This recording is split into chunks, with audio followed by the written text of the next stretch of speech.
In February of the year 303 AD, Emperor Gaius Aurelius Valerius Diocletian issued the first of 4 edicts that would ignite what is now known as the Great Persecution, the most systematic and brutal imperial campaign ever waged against Christians in the Roman Empire. This edict, promulgated from Nicomedia, the imperial eastern capital, did not merely curtail Christian rights, it criminalized their very existence. According to Lactantius, a contemporary Roman historian and later Christian apologist, Diocletian, influenced by his co-Augustus Galerius and traditionalist Roman priests, sought to purge the empire of what he viewed as a destabilizing, irreverent sect that rejected the imperial cult and Roman gods. The edict mandated the demolition of Christian churches, the burning of sacred texts, the prohibition of Christian gatherings, and the dismissal of Christians from all public offices. Even those of senatorial or equestrian rank were not spared. The intent was unmistakable: to erase Christianity from Roman society. Eusebius of Caesarea, writing in his Ecclesiastical History, describes how soldiers stormed churches across the eastern provinces, tearing down altars, looting sanctuaries, and incinerating scriptures in public squares. In Nicomedia itself, the Grand Church was razed to the ground under imperial orders, on the very day the edict was posted. That same week, Christian bishops were arrested en masse. Some were tortured for refusing to hand over sacred texts, others were executed. This imperial decree marked a turning point. What had been intermittent and localized persecution for 2 centuries became, under Diocletian, an official empire-wide policy of terror. The edict legitimized systematic torture, imprisonment, and martyrdom, all in the name of preserving Rome's ancestral gods and imperial unity. The empire-wide executions of bishops. Between 303 and 305 AD, the Roman Empire, under the authority of Emperor Diocletian and his fellow tetrarchs, launched a coordinated extermination campaign not only against Christians in general, but specifically against their leaders, the bishops. This was not an incidental byproduct of religious suppression. It was intentional decapitation of the Christian command structure, carried out through systemic torture, mutilation, and execution. In Nicomedia, Bishop Anthimus was captured and subjected to prolonged interrogation. According to Eusebius, he was scourged, beaten with metal-tipped whips, then paraded through the streets before being beheaded. His severed head was displayed to terrorize the local Christian population. In Alexandria, Peter of Alexandria, a revered theologian and bishop, was secretly arrested.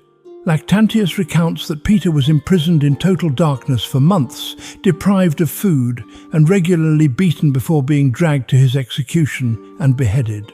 The bishops of North Africa faced some of the most gruesome fates. Felix of Thibuca, who refused to hand over the scriptures, was subjected to red-hot metal branding across his face and chest. His skin was scorched while Roman guards forced open his mouth and attempted to burn scripture pages before his eyes, a symbolic destruction of the word through the body of its guardian. He was eventually burned alive. These executions were public, ritualized, and strategically planned. The aim was terror. Bishops were not merely killed, they were broken, both physically and symbolically. Their bodies became warnings, their blood offerings to the empire's gods, their silence the empire's command. Rome had turned martyrdom into spectacle, and under Diocletian's will, the bishops of the early church became the tortured foundation stones of a persecuted faith. Public burnings during the Great Persecution. Among the most horrific spectacles of Diocletian's Great Persecution were the public burnings. Executions designed not only to kill, but to intimidate, silence, and destroy Christian identity in full view of Roman citizens. These burnings, carried out across the empire between 303 and 305 AD, were often staged in city centers, theaters, and military camps, serving as both punishment and propaganda. According to Eusebius of Caesarea in his Martyrs of Palestine, entire groups of Christians were condemned to the flames for refusing to sacrifice to the Roman gods. In cities such as Nicomedia, Caesarea, and Antioch, pyres were built in public squares. Those who persisted in their refusal were bound, doused in oil, and thrown alive into the fire. These were not spontaneous acts of mob violence. They were ordered by Roman governors under imperial edict and executed with military precision. One of the earliest recorded cases occurred in Nicomedia, where, shortly after the first edict, a fire broke out in the imperial palace. Blame fell on the Christians, and as a result, executions intensified. Eusebius notes that men and women, young and old, were committed to the flames in mass executions. Some were burned with their scriptures in hand, the empire intending not only to erase lives, but sacred memory itself. Lactantius, in De Mortibus Persecutorum, describes how Christian virgins were burned alive after being stripped and paraded publicly. In Phrygia, an entire Christian village, including a church filled with worshippers, was reportedly surrounded and set ablaze under orders from the regional governor. No one was permitted to escape. Burning was symbolic. Fire, in Roman ritual, was purifying. But here, it was weaponized to exterminate. The act served two purposes. It destroyed the body irreversibly and denied Christians traditional burial, a final insult to their hope of resurrection.